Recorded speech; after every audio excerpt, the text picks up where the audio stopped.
गुरुदेव, हमारे पुत्र के 2020 में 21 वर्ष की आयु में असामयिक निधन के पश्चात से हमारा ध्यान सर्वदा उसी में रहता है। हम ऐसा क्या करें कि उसकी मुक्ति हो जाए और हमें भी मोह का ना। एक चित्रकेतु नाम के राजा हुए हैं। श्रीमद् भागवत में कथा आई है।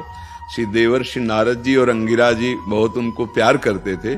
बिना बुलाए गए तो बहुत चिंतित बैठे थे। उनका, राजन, हम तो तुम्हें भगवदानंद का उपदेश देने आए हैं, तुम चिंतित क्यों हो? बोले, मत देना उपदेश महाराज, मुझे भगवदानंद का उपदेश नहीं, मुझे पुत्र चाहिए। उसे बोले, तुम्हारे भाग्य में पुत्र सुख लिखा नहीं है, तुम्हारे कर्म ऐसे रहे हैं। बहुत सी रानियां, एक भी संतान नहीं, और वो इसीलिए ब्याह करते गए थे कि राजा थे, उनका अधिकार था। श्रीमद् भागवत में कथा है।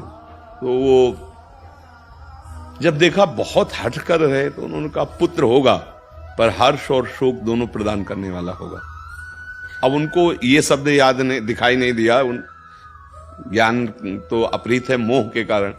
तो पुत्र होगा इतना बस वो सुन के आनंदित है। पुत्र हुआ बड़ी रानी से।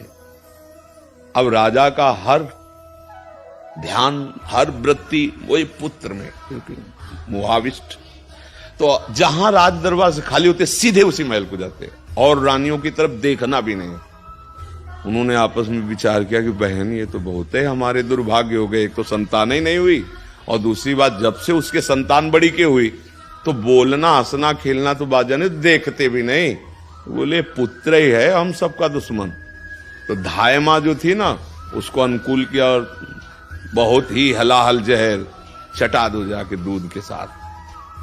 सो गया वो, पूरा शरीर नीला। अब जो दूसरी धाय माँ थी, वहां तो राज दरबार में बहुत सी सेविकाएं, वो चिल्लाई तो रानी दौड़कर आई जो सबसे बड़ी थी। देखा श्याम शरीर का रंग जहर का स्वरूप। वैद्यों से चेक कराया, प्राण रहित। अब तो राजा के होश उड़ गए। पछाड़ खाते हुए, चिल्लाते हुए, रोते हुए आए और लड़के के चरण पकड़ के छाती से लगाते हुए बिलाप। देवर्षि नारद जी, अंगिरा जी आ गए जब वो बहुत विकल थे और कहा, राजन, हम आपसे कहा था कि आपके भाग्य में पुत्र सुख नहीं। बोले, महाराज, उपदेश नहीं, हमें पुत्र चाहिए। बोले, हम बुला देते हैं, अभी बुलाते हैं।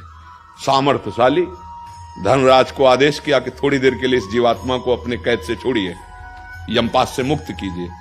तुरंत का ही समय था, किसी योनि में तो गए नहीं थे, तो तुरंत आ जाए। उनसे कहा कि नारद जी को तो सब त्रिकालज्ञ है, अंगिरा जी भी त्रिकालज्ञ। उनका, देखो तुम्हारे पिताजी कितना तुम्हें प्रेम कर रहे हैं, तुम इस शरीर में आ जाओ, हम विधान देख लेंगे। नारद जी ने कहा, अरे बोले, महाराज आप क्यों विनोद करते हैं, हमारा बाप है। कितनी बार हमारी पत्नी बना, कितनी बार बेटा बना, कितनी बार, अरे व्यापार कितने जन्मों से चल रहा है, ये कोई बाप है अपने स्वार्थ को रो रहा। जो ही उसके प्रवचन हुए ना, उनका प्रभु नहीं चाहिए पुत्र। फिर मंत्र दिया और ऐसी उपासना की कि भगवान संकर्षण का साक्षात्कार किया, पर थोड़ा गलती हो गई। भगवान शिव के साथ अभद्र व्यवहार करने से वही वृत्तासुर के रूप में प्रकट हुए, क्योंकि भगवान शंकर की महिमा को जानते नहीं थे। भगवती अंबा विराजमान थी और वो प्रवचन, तब उन्होंने विमान पे चढ़े चढ़े आए थे। यही होता है, मतलब अहंकार का पूरा समर्पण। प्रेमी महापुरुषों, गुरुजनों की चरण सेवा इसीलिए कही गई। ध्रुव जी ने पद मिलने पर भी यही प्रभु से मांगा कि मुझे अपने महाभागवतों का संग दीजिए। जब पद मिला ना, तो एक जलन हुई कि अगर कहीं महाप्रेमियों का संग निरंतर हुआ होता तो मैं भगवान की सेवा मांगता, भगवान से अलग कोई पद नहीं मांगता। तो ये बात, हृदय में हमारे भगवान के प्रति प्रियता जगे, सत्संग सुनो। ना कोई किसी का पुत्र है, ना कोई किसी की पत्नी, ना कोई किसी का पिता है, ना कोई किसी का पति है। ये थोड़ी देर के लिए माया के नाटक में हम आप स्त्री पुरुष का वेश धारण करके आए हैं, अपना काम बना लो।